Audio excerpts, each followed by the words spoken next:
Hello everyone. Today we are going to start class 8 Social Science Part 1 History. Chapter 1 How, When and Where. Welcome to History Junction. Let's start. How is manner of periodization? When is all about dates, and where is the source of information. But what is this junction all about? History or boring history?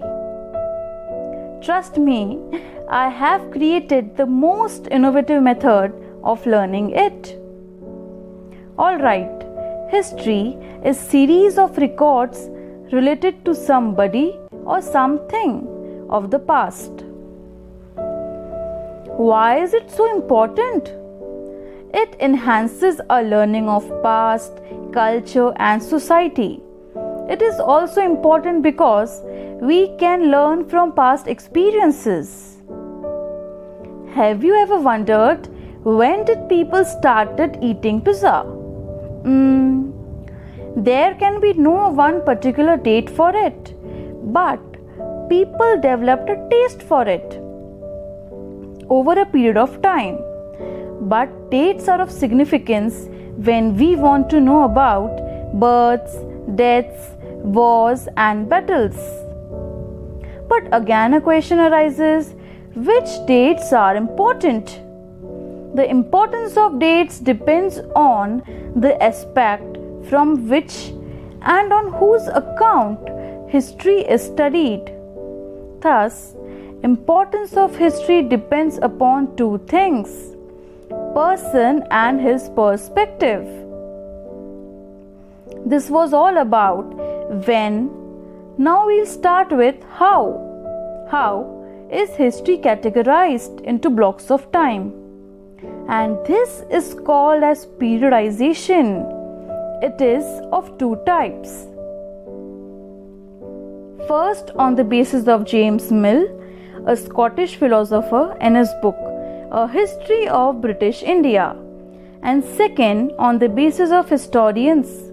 James Mill has divided Indian history as per religion of the rulers, into three: Hindu period, Muslim period and British period. He believed that Indians are at lower level and British rule could civilize them. But Indian historians were not happy with this classification, so they divided Indian history into ancient period, medieval period and modern period.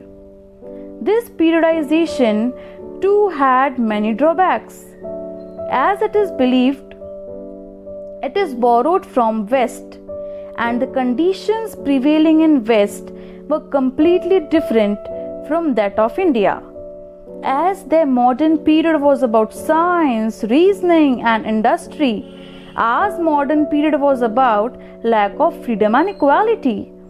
This is the complete timeline that you have studied in class 6th, that is from Paleolithic age to the Gupta kingdom, and in class 7th starting from tripartite struggle to Delhi Sultanate to great Mughals and later Mughals.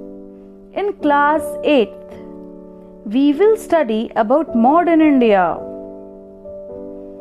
Britishers came to conquer India and establish their rule by dominance and control, and this is termed as colonization, and this period of their rule is called as colonial period.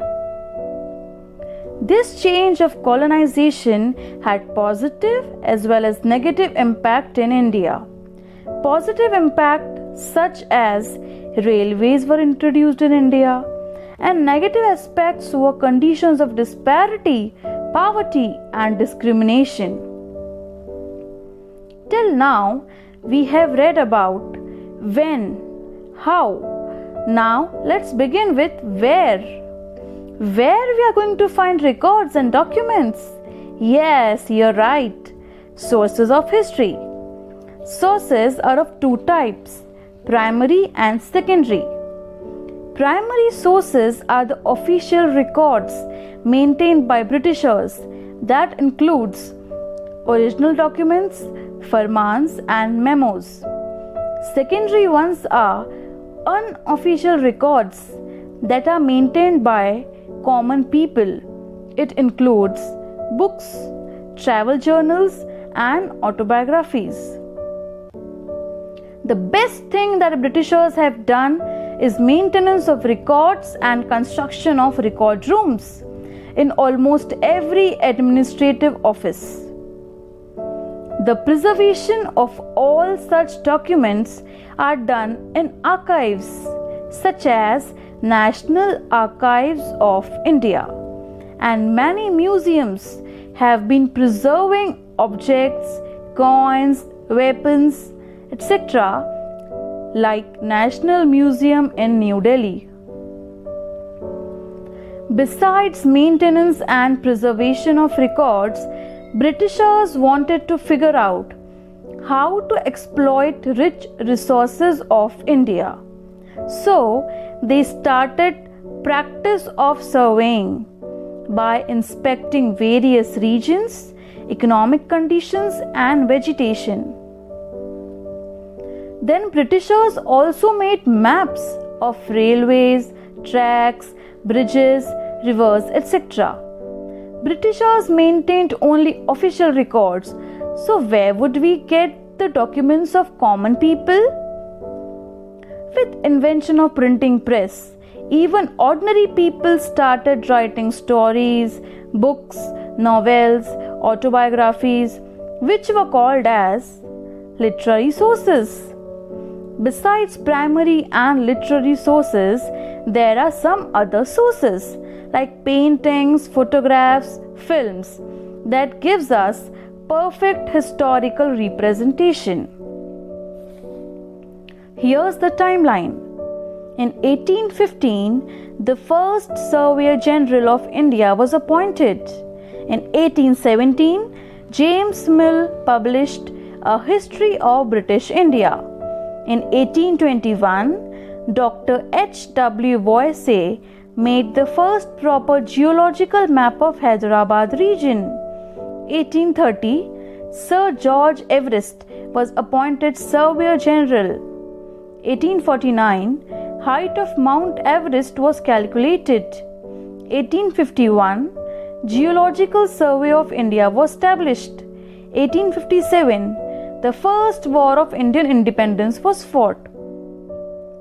Now, the last topic, that is lesson panorama.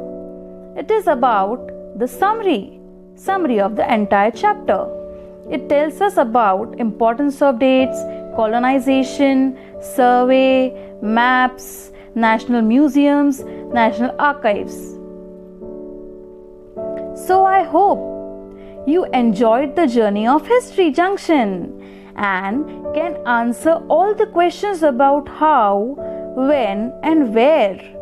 Have a great day. Stay safe. Stay at home. Thank you.